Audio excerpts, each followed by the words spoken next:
بسم اللہ الرحمن الرحیم۔ اللہ کی رحمت اور شفقت کا یہ مہینہ ہے، بہانہ ہے مومنوں کو معاف کرنے کا، اور صحابہ کرام ان دنوں کے اندر بہت خوش ہوا کرتے تھے۔ نبی علیہ السلام اپنی کمر کس لیتے تھے، خاص کر اس آخری عشرے کے اندر اعتکاف بیٹھتے تھے، اور بتایا نبی علیہ السلام نے کہ جس نے رمضان کے مہینے کے روزے رکھے ایمان اور احتساب کے ساتھ، اس کے پچھلے تمام گناہ معاف کر دیے جاتے ہیں۔ اسی طرح قیام اللیل کے لیے بھی یہی خوشخبریاں ہیں، اور لیلۃ القدر کی تلاش میں بھی یہی خوشخبریاں ہیں کہ اس کے پچھلے تمام گناہ معاف کر دیے جاتے ہیں، لیکن تینوں جگہ یہی شرط لگائی گئی ہے کہ ایمان و احتساب، ایمان و احتساب۔ تو آج امت مسلمہ کا یہ مسئلہ ہے کہ ایمان نہیں ہے، ایمان نہیں ہے، ایمان کے بغیر یہ عمل کیے جا رہے ہیں، اور ایمان کے اندر ان کے شرک ہے۔ اور اللہ کی وہ بات سورہ یوسف کی، وَمَا يُؤْمِنُ أَكْثَرُهُم بِاللَّهِ إِلَّا وَهُم مُشْرِكُونَ، اکثریت ایمان لانے کا دعویٰ کرنے والوں کی ساتھ ساتھ شرک بھی کرتی ہے، تو شرک کی وجہ سے ان کے اعمال برباد ہیں۔ اور آج مسلمانوں کو پوری دنیا میں جو عذاب ان کے اوپر آیا ہوا ہے، اور جو فرقوں میں بٹے ہوئے ہیں، مسلکوں میں بٹے ہوئے ہیں، ان کی یہی ایک جرم ہے کہ ان کی اکثریت جو ہے یہ اللہ کے ساتھ شریک ٹھہراتی ہے۔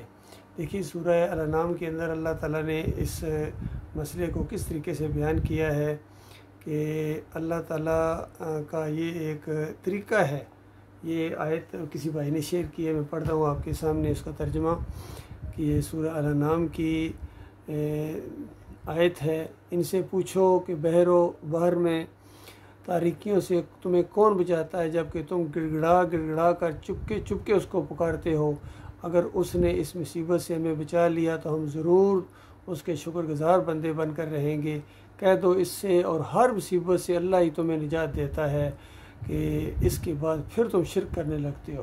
دیکھا، مشرکین مکہ بھی مشکل مصیبت میں اللہ کو پکارتے تھے، لیکن جب مشکل مصیبت دور ہو جاتی تھی تو پھر وہ ساتھ شرک کرتے تھے۔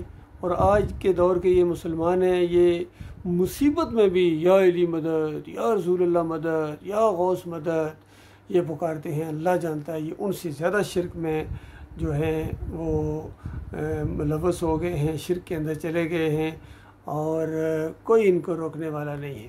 یہ فرقوں میں بانٹ دیے گئے، مسلکوں میں بانٹ دیے گئے، کوئی بریلوی بنا دیا گیا، کوئی دیوبندی بنا دیا گیا، کوئی چکڑالوی، سہروردی، نقشبندی، سارے کے سارے شرک کے اندر مبتلا ہو گئے۔ حتیٰ کہ جماعت اسلامی جو دین کا نام لے کر اٹھیں، یہ بھی الیکشن کے دنوں میں جا کے چادریں چڑھاتے ہیں، اور پھر جمہوریت کا نظام بذات خود ایک مشرکانہ نظام ہے، یہ طاغوتی نظام ہے، یہ برائی کی جڑ ہے یہ نظام، جس کے لیے یہ کوشش سارے کر رہے ہیں، آپس میں لڑائی جھگڑے کر رہے ہیں، اور اس کا جہاد کا نام دے رہے ہیں، جہاد کر رہے ہیں۔ اندازہ لگائے شیطانی راستے کے اندر یہ جہاد کر رہے ہیں، اور کہتے ہیں حق کے ساتھ کھڑے ہو جاؤ۔ حق کے ساتھ، یہ باطل کے ساتھ کھڑے ہو، سارے باطل کی جنگ ہے، جو زیادہ بڑا ہوگا طاقتور وہ دوسرے کو مار گرائے گا۔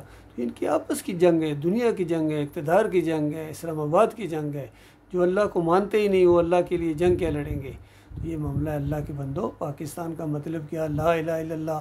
یہ پہلے بھی فراڈ کیا گیا تھا، اس سے بڑا فراڈ اب کیا جا رہا ہے کہ میں تمہیں کہتے ہیں کلمے کا مطلب بتاتا ہوں، اللہ کے علاوہ کوئی خدا نہیں۔ کون کہتا ہے اللہ کے علاوہ کوئی خدا ہے؟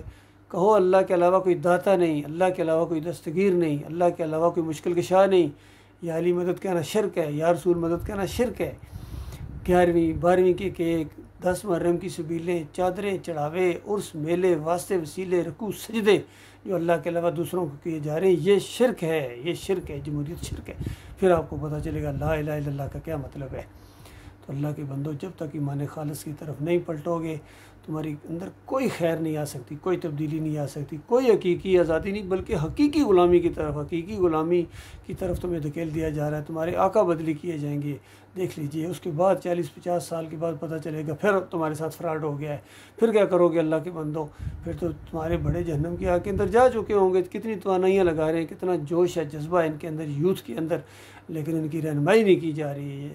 کوئی ان کا صحیح سیدھے راستے کی طرف رہنمائی نہیں کرتا ہے، سارے ٹھگ ہیں، اور یہ اقتدار کے بھوکے ہیں۔ ان کی دنیا کی خاطر تم اپنی دنیا اور آخرت دونوں برباد کر رہے ہو، اور عوام ان کی دنیا کی خاطر یہ ہوائی جہازوں میں اڑتے ہیں، ہیلی کاپٹروں میں اڑتے ہیں، اور کتنے ایکڑیں زمینوں کے اندر ان کے گھر ہیں اور جزیرے انہوں نے خریدے ہوئے ہیں، بڑے بڑے فلیٹ انہوں نے ہر جگہ بنائے، سب کچھ اپنی آنکھوں سے دیکھتے ہو، پھر بھی تمہاری آنکھیں نہیں کھلتی ہیں، تمہاری آنکھیں بند ہیں۔ اصل مجرم تم ہو، اصل میں اصل مجرم تم ہو، جن کی وجہ سے یہ سارے کرپشن کے اندر ملوث ہو گئے۔ اور سب سے بڑی کرپشن دینی کرپشن ہے، یہ مذہبی لوگ یہ بھی کرپشن کے اندر مبتلا ہو گئے ہیں۔ اللہ تعالیٰ غور و فکر کرنے کی توفیق عطا فرمائے۔ یہ رمضان کا مہینہ، اللہ کے بندو، رمضان ختم ہونے سے پہلے توبہ کرو، سب سے پہلے توبہ کرو، شرک سے توبہ کرو، فرقہ بندی سے توبہ کرو، مسلک پرستی سے توبہ کرو، جمہوریت سے توبہ کرو اور اللہ کی طرف آؤ۔ اللہ تمہارا حامی و ناصر ہے، اللہ تعالیٰ تمہیں معاف کر دے گا۔ لیکن یاد رکھنا، اگر تم اس بات کو نہیں مانو گے، تمہاری نمازیں برباد، تمہاری تراویحیں برباد، تمہارے روزے منہ پر مارے جائیں گے، تمہارے عمرے اور حج منہ پر مارے جائیں گے، تمہاری باجماعت نمازیں منہ پر ماری جائیں گی، تمہاری مسجدوں کی کوئی ویلیو نہیں ہے اللہ کے نزدیک۔ مسجدیں وہ بنائیں جو اللہ کو مانے۔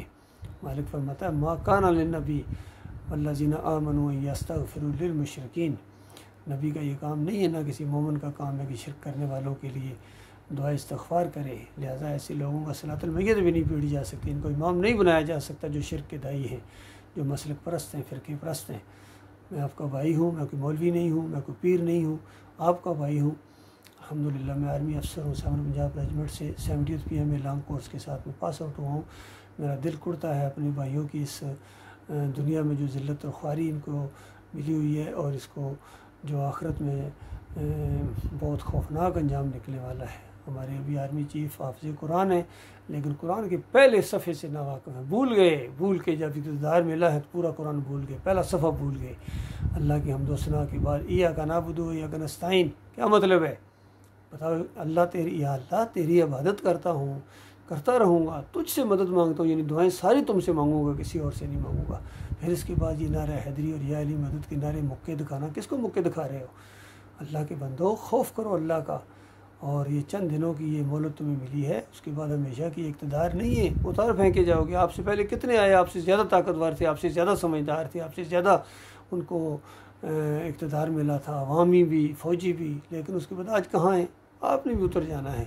لیکن اگر ایمان خالص نہ کیا، توحید کی طرف نہ آئے، رد شرک نہ کیا، تو جو مرتا جائے گا آگ میں، جو مرتا جائے گا آگ میں، واپس نہیں آ سکو گے۔ ایک موقع آپ کو ملا ہے، اللہ تعالیٰ غور و فکر کرنے کی توفیق عطا فرمائے۔